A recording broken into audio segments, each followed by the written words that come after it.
بسم الله الرحمن الرحيم. يا أيها المدثر قم فأنذر وربك فكبر وثيابك فطهر والرجز فاهجر ولا تمنن تستكثر ولربك فاصبر فإذا نقر في الناقور فذلك يومئذ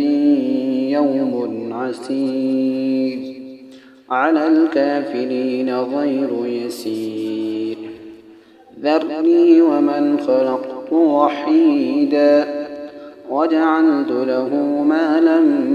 ممدودا وبنين شهودا ومهدت له تمهيدا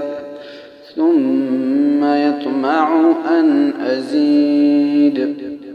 كلا إنه كان لآياتنا عنيدا سأرهقه صعودا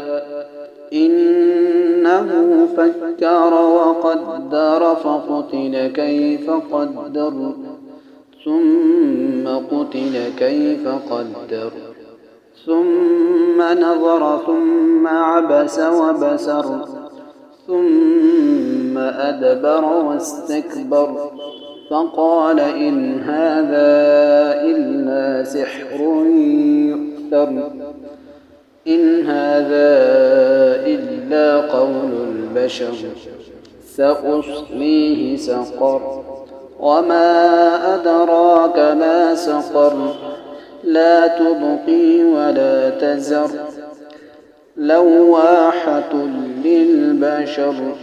عليها 19 وما جعلنا أصحاب النار إلا ملائكة وما جعلنا عدتهم إلا فتنة للذين كفروا ليستيقن الذين أوتوا الكتاب ويزداد الذين آمنوا إيمانا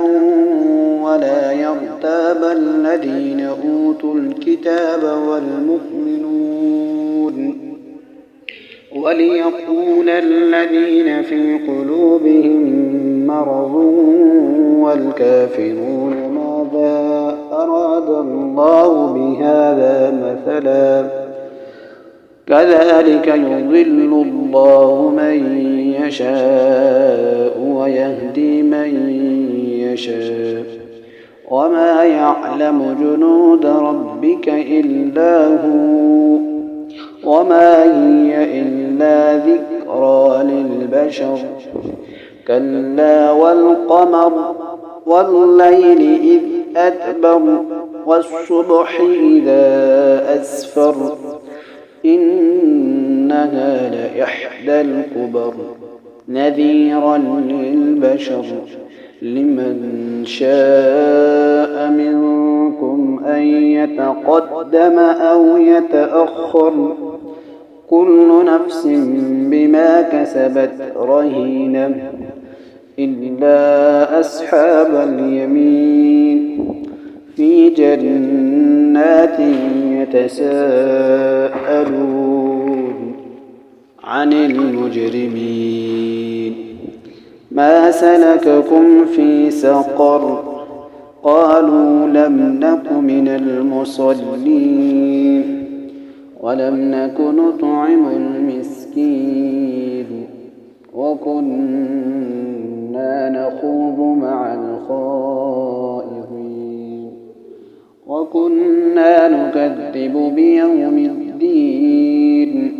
حتى أتانا اليقين فما تنفعهم شفاعة الشافعين فما لهم عن التذكرة معرضين كأنهم حمر مستنفرة فرت من قسورة بل يريد كل امرئ منهم أن يؤتى صحفا منشرة كلا بل لا يخافون الآخرة كلا إنه تذكرة فمن شاء ذكره وما يذكرون إلا أن يشاء الله هو أهل التقوى وأهل المغفرة.